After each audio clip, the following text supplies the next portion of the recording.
Let me ask you to thank Mzee for me, for always making room for me. Because I have no room here, I have no business really, but he always makes room for me to say something. And so I want to say to the President-elect and all the extended family of the NRM, good afternoon to you all, and congratulations to you all. I am so grateful to God, really, again, for making this first program in this Chisanja to meet here with SEC, with the Secretariat, with the President-elect, with all these elects, to thank God first. Because only He makes this possible. And He gives us an opportunity now, then, to thank every one of you, because I hate to go into the names, but looking at you, I remember that none of you was left the president alone, and the contribution of each one of you made God's divine purpose possible. So this gives me an opportunity really today to say thank you to the President himself, to say thank you to SEC, to say thank you to the Secretariat, to say thank you to the religious leaders, to say thank you, and most of all, to God for His faithfulness, and to give us an opportunity to praise His name together in sincerity and in reality today before even the President speaks to the nation. I want to thank you and to welcome you to our village and to this compound. We must thank you all for hard work and for leading the people of Uganda to do what is right and good in the eyes of God. We must now rededicate ourselves to the service of God's people, and He will bless our effort like He did in this election campaign. For me, that is enough. Congratulations to you all. Thank you. Now, I want to thank God for this victory and all the victories we have had in the last 50 years, 55 years of struggle since 1971. I also want to thank the NRM members and all the leaders who have been mentioned here, because all of them played a critical role in this victory. I don't have time to go into details, but it's enough to give a summary, to give that general thank you. I want to thank the armed forces for maintaining peace. I want to thank the religious leaders for praying for this success, many of them. I want to thank even the cultural leaders. Many of them are very responsive. They are very responsible. They don't support bad things. Although they are non-partisan, but they work for peace.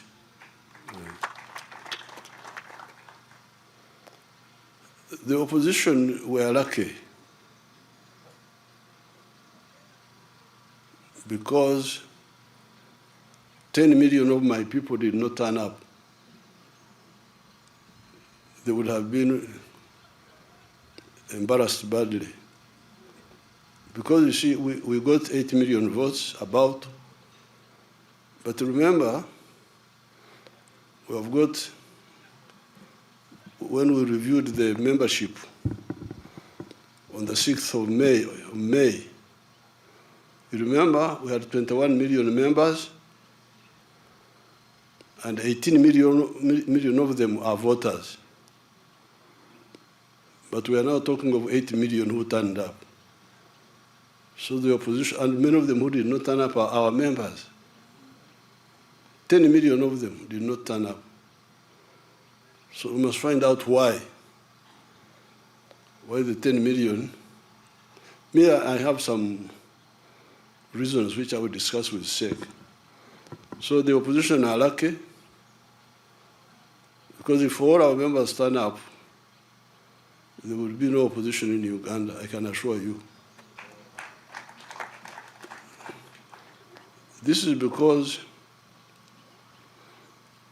you are beginning to go back a bit to the principles of the NRM. Because if you remember, those who are old enough, if they remember the elections of 1996,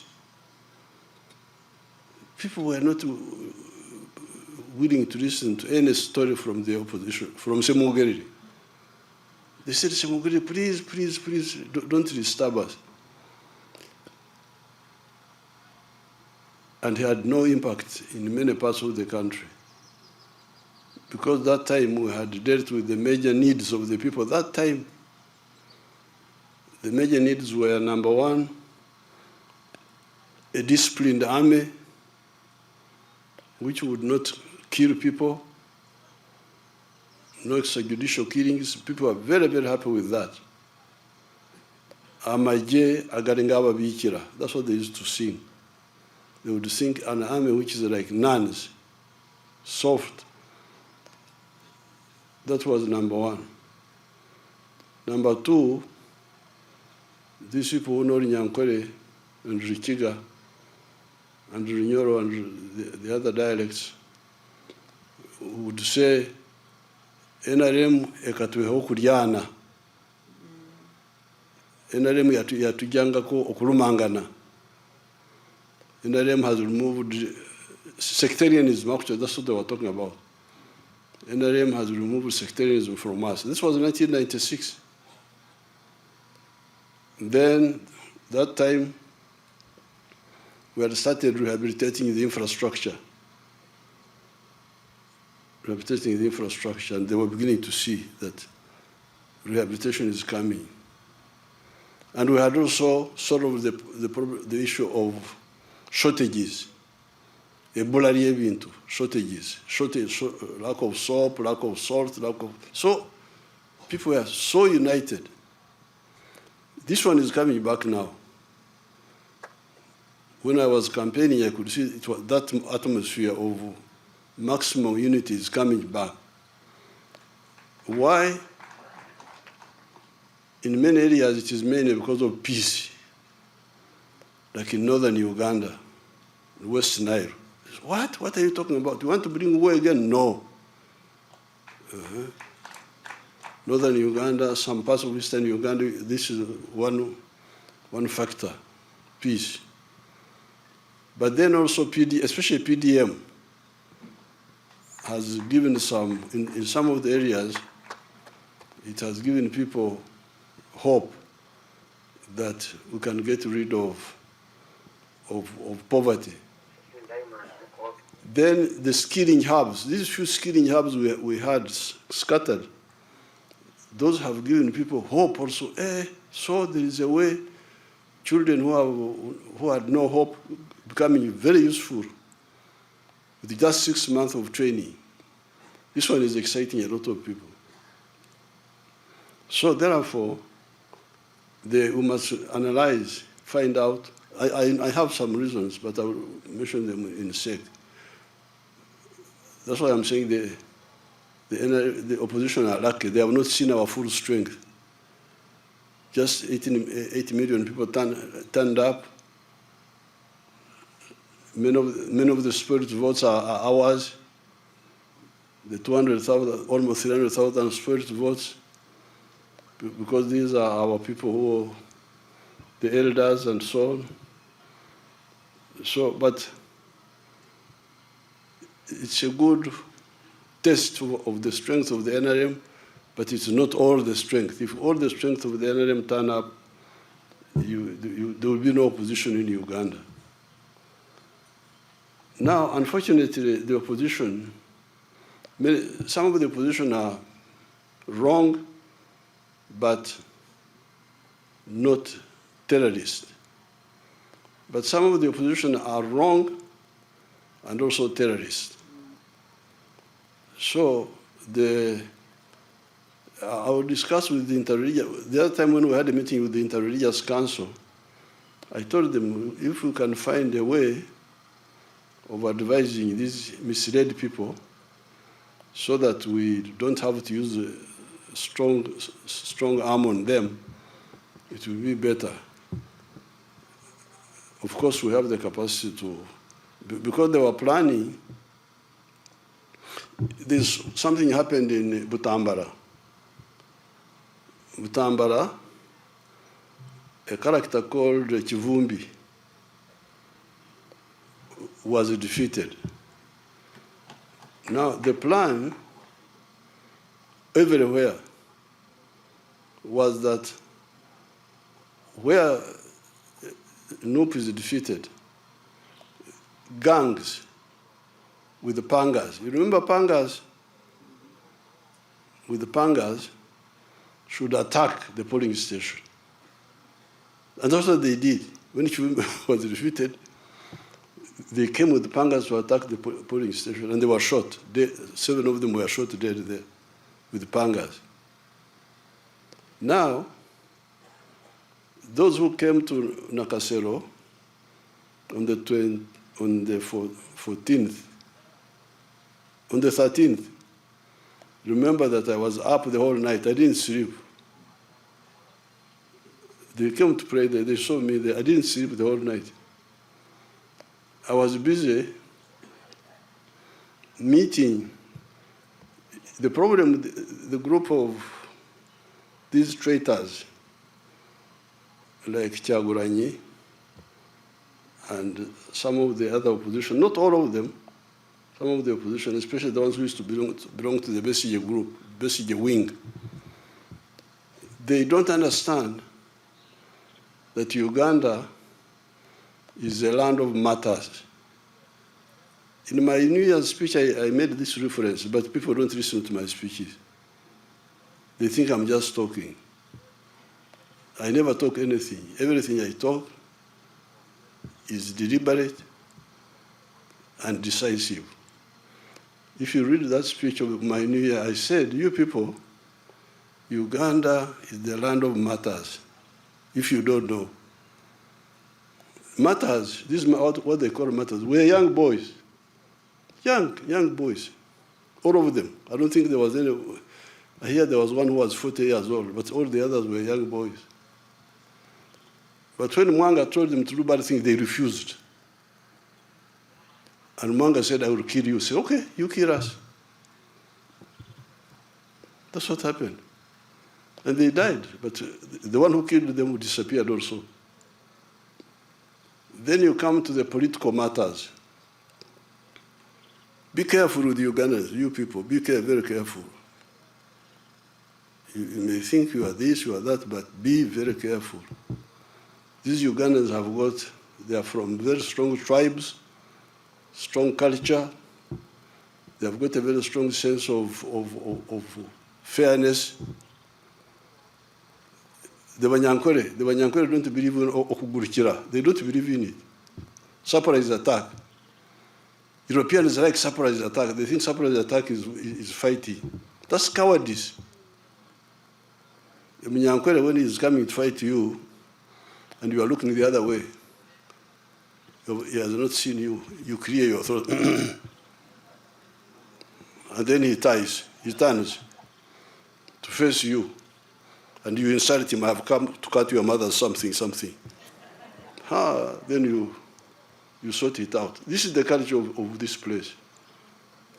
If you don't know if you have got foreign cultures, please be careful with Ugandans, the tribes here. Basilio Kero captured our people on June 9th, 1981, in Chikandwa village. 9 of them said, our people were nearby there.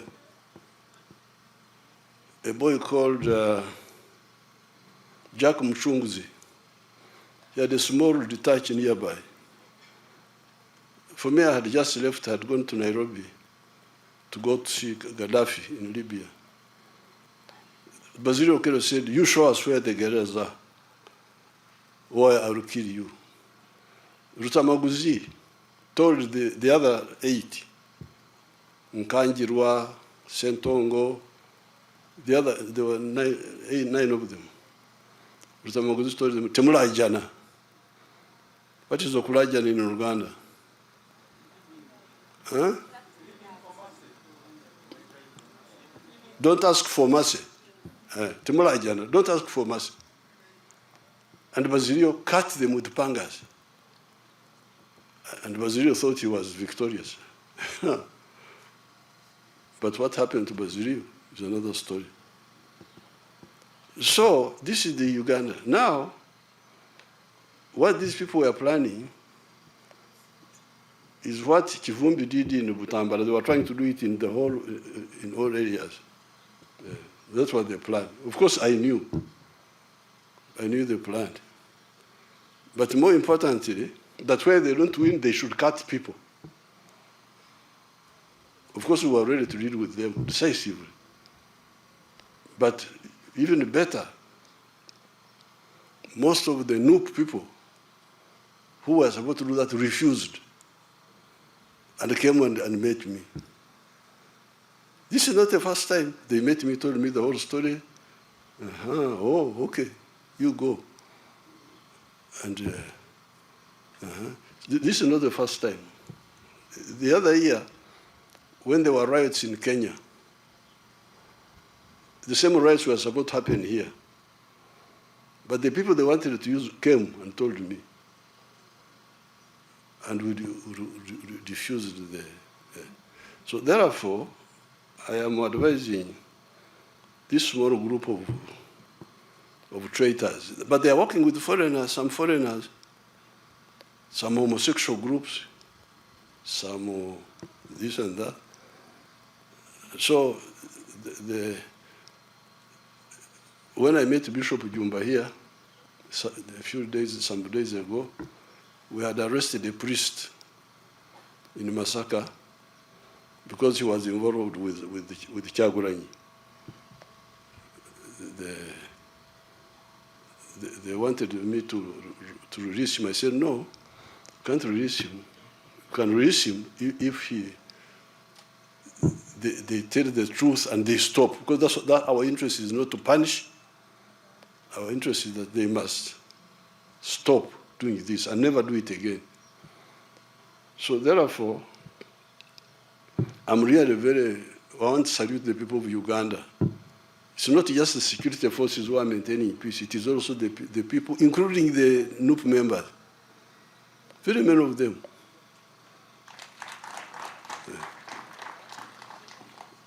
I really thank the Ugandans. The Ugandans are you should be very careful with them. Yes, some of them have grievances, have this, have that, but once you go beyond certain stage, they will say, this one. In fact, what many of them are saying, Libya. That's what they came telling me. We don't want our country to be like Libya. So all the traitors, this is free advice from me, that please stop what you are doing, because we know everything, and you will not do it. Either peacefully or unpeacefully, we shall maintain peace in Uganda. Now, in the coming Kisanja, we shall have two categories of efforts. Category one is supporting the rich, because many Ugandans are now rich. The rich, the Basajja Barabas.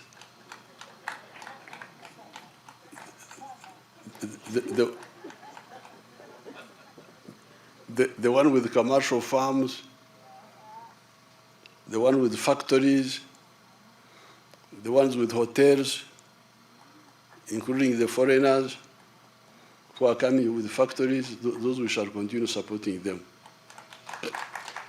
The owners of the real estate,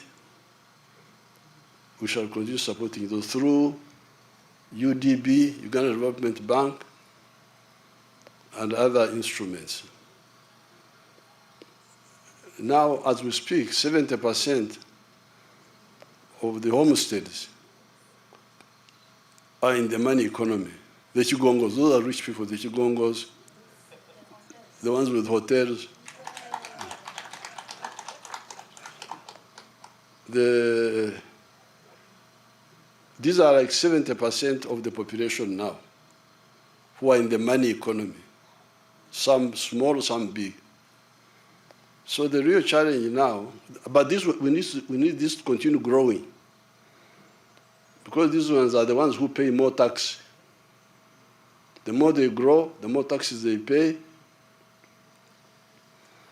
the more money we have to do to help to do things, but also help the poor. Now, for the 30%, this is where we need to address the following. Poverty. Poverty. The medicine for poverty are these funds which we set aside. The funds of PDM now. PDM is working very well. In some of the areas, it is working very well. Asimwe, the vice chairperson, Western, I'm sure had in Kasese, in Maliba sub-county, where the spokesperson described the PDM as a silver bullet. A silver bullet, that it is a silver bullet. It is something that has solved so many problems. In some areas, it's not working so well, but we are not, during my trips, both PDM and even these campaigns, I would be like inspecting, monitoring, and they would tell me what the problem is. So poverty, we must end poverty. All these homesteads must get out of poverty, this 30%. Because it is that poverty which opens them up for all this manipulation. Now, this opposition are even some of the NRMs, are abusers of our people. One of the plans was to get money from outside and give bribes to voters. What is the bribe? 10,000 shillings per voter. Now, I don't know what 10,000 shillings can do. Can it buy a fish? Can it buy one fish or something? What can 10,000, can it buy a hen? So you give a bribe of 10,000. This is an insult. But our people, because they are poor, they can accept it. So that's why, in order to stabilize the country, we must end poverty in these homesteads. Yeah. In this coming Sanje, we should have no compromise. All these homesteads, unless they don't want, they must have capacity to have income, give intandikwa to start generating money for their, so that they are not poor. When I'm moving around, some of the families are giving me gifts of cows, because some of the families are still poor, but others are rich. They're able to. When I was in Kole, a young boy, like 35 or something, He brought 10 million shillings. During this campaign, the last one I was there, he said, I'm contributing to your campaign. 10 million, yes. So I said, what are you doing? He said, I own schools. I own 4 schools. So he was contributing to my campaign. So we must reverse the culture where the families are in need, asking, to a culture of when they have a surplus which they can contribute to the church, to the mosque, to the party. You can imagine if I had 10,000 people giving me 10 million for the party, how much would that be? How much would that be? 10,000 times 10 million times 10,000. 100 billion or a trillion?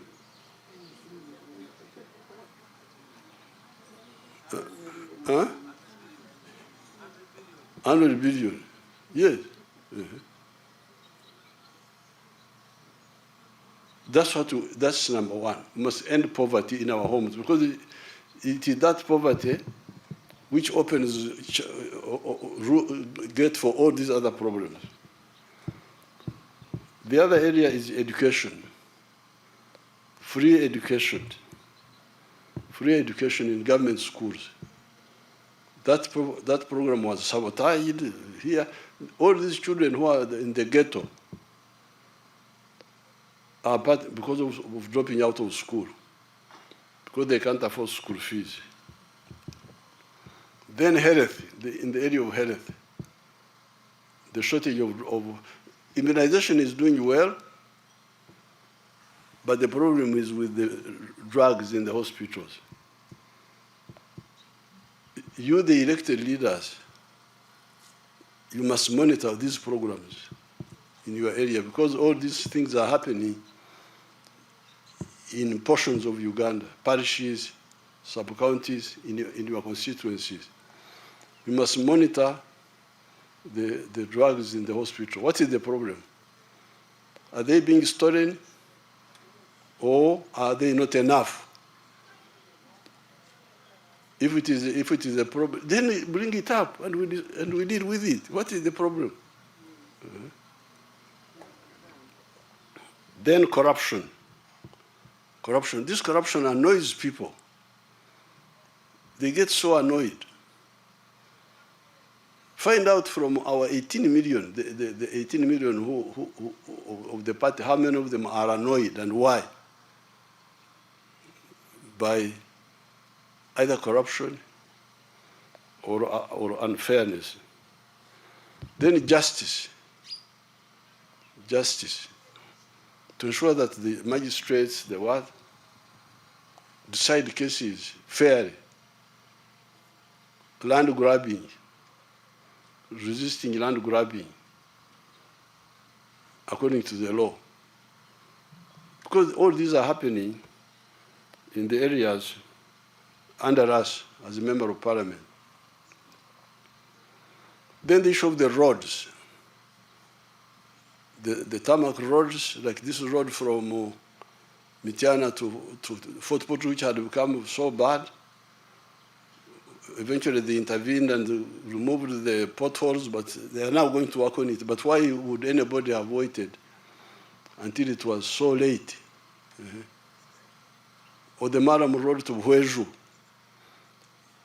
where the speaker, I'm glad the speaker suffered on that road, because she also suffered on the road to Aleptong. It's good to have a speaker who's moving around instead of the one just sitting in the office, because they don't know how the people are suffering. Those roads, even if they are Maram, they would be passable. They are where the roads are Maram but passable. So what is the problem? Why would the road be so bad and the member of parliament is there, doesn't bring it up, then people are suffering so much? Our lady for the women, I think she's from that area, Hweju. So the roads in the tarmac roads must be repaired on time, because you can see them, they start slowly, even good road. The other time when I was driving to Nakasongola, small potholes come, no action is taken, then they grow. What is happening to the Ministry of Works? What are they doing? Some of the other roads, when they are still new, they are very good. Like the roads in Karamoja, the roads in Bunyoro, those are very good. Very good. But they must be maintained all the time. I'll be very harsh in this Kisanja, you people. You have to forgive me. Then the issue of water. I'm glad many villages have safe water now, but we are going to have more, all the villages getting safe water, Naikondo and so on, or piped water, but also water for production, irrigation. Jobs, not government jobs, but jobs from agriculture, from manufacturing, from artisanship, and so on. Now, once we do this, we shall unite our 21 million members, so that when we go for elections in 2031, it will not be just, because the people did not turn up after our members. Because you see, remember, in our membership, we are 21 million of the party. 18 million are voters. We are voters by that time, in May, and they were on the registered book. No, we checked, some of them were voting age, but not on the register. But when we checked how many got on the register, do you remember? I think the ones who got on the register were 14 million or what? So you get you see the loss. NRM has, on May 6th, we registered 21 members. 18 million of them were voting age. But when we checked, even that time, the ones who were on the register were like 7 million. They were voting age, but they are not bothered to register. Then we started the campaign to register them. I think by now, about 14 million are on the register. So when we say 8 million turned up to vote, that means that 10 million altogether did not come. Some were not even registered, but even the ones who are registered, you can see we are talking of 6 million who did not come. And why did they not come? We must find out the reason why. Once we deal with these areas, and we also deal with the issue of East African, because you see the economy is growing so much, the production is so big, the internal market is not enough. Yes, if people become richer, with more money in the pocket, they can buy more internally. But you also need the external market. And that's why I've already started speaking to our East African leaders. This morning I speak to His Excellency Ruto. I'm going to speak to Samia and the other leaders about the East African community to make that market free so that we can sell easily without restrictions. Now, finally,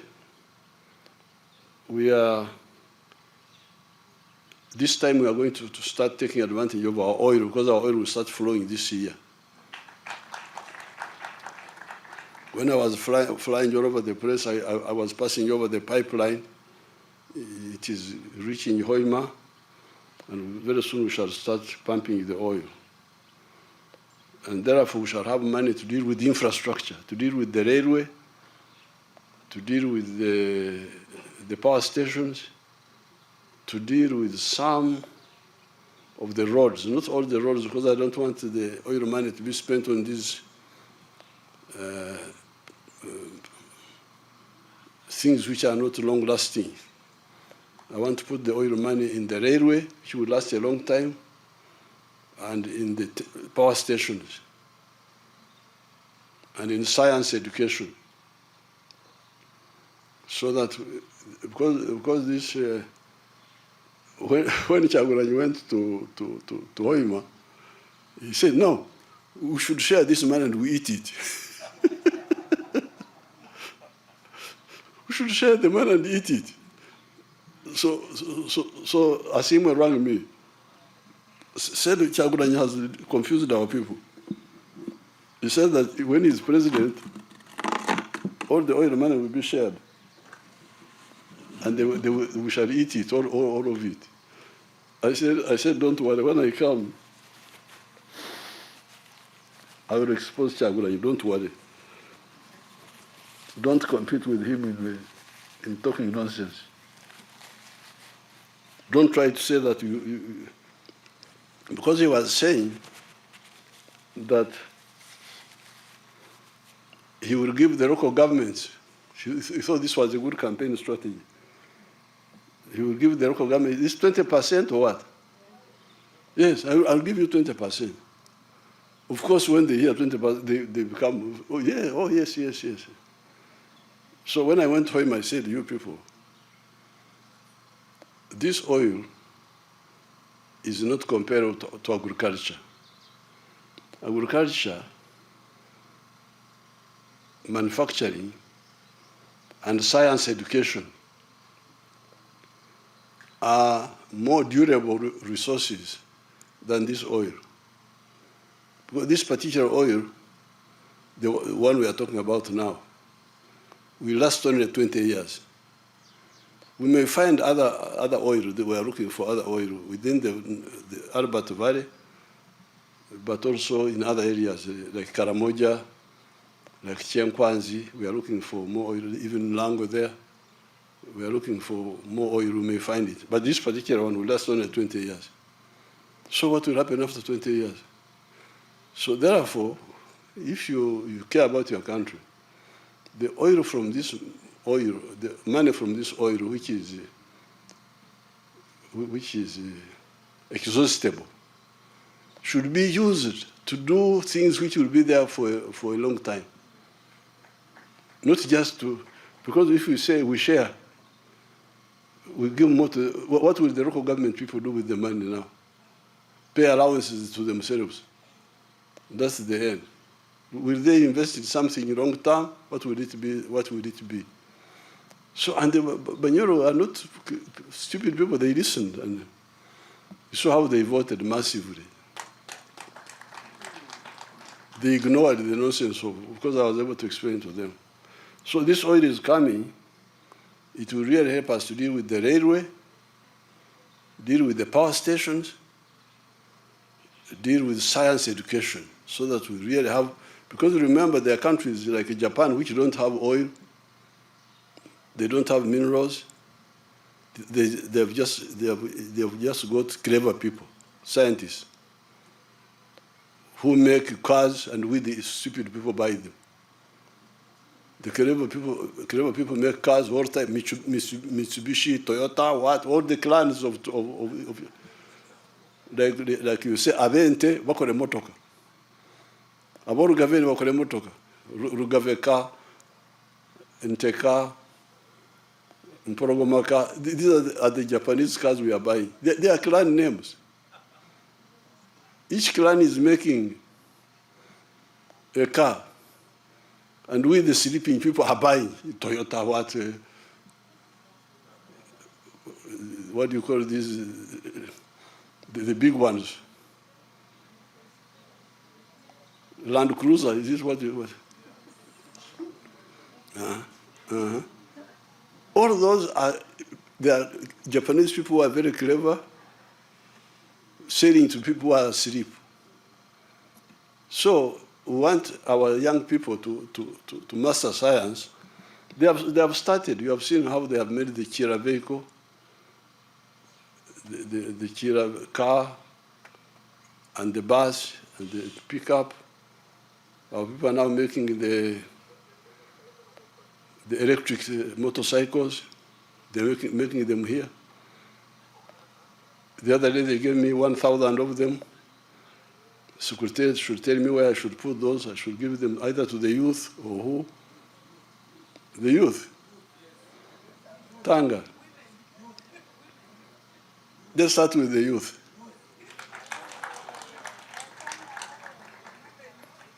Because they gave me 1,000 donation.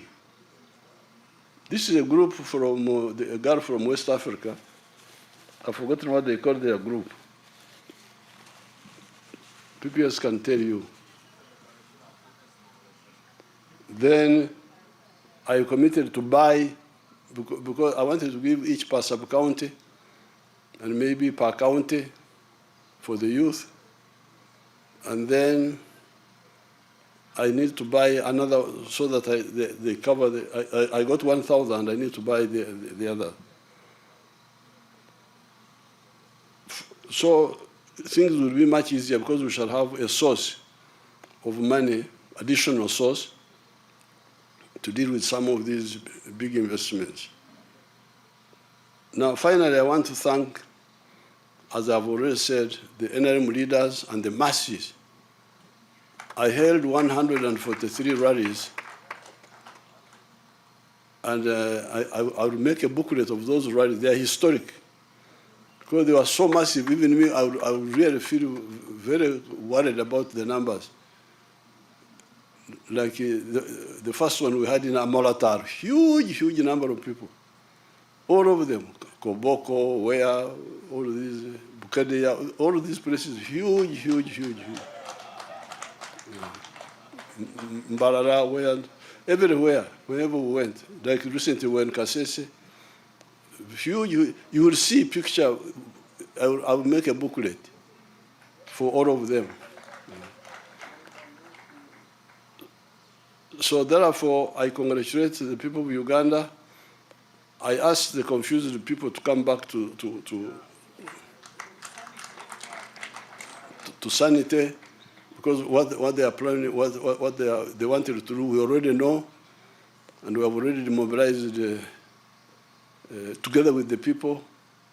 Much of it, the residual should stop, because we know we shall get all of them if they don't stop. So with this, I thank everybody, and I wish you good luck and a successful Kisanja of 2026-2031. Thank you so much.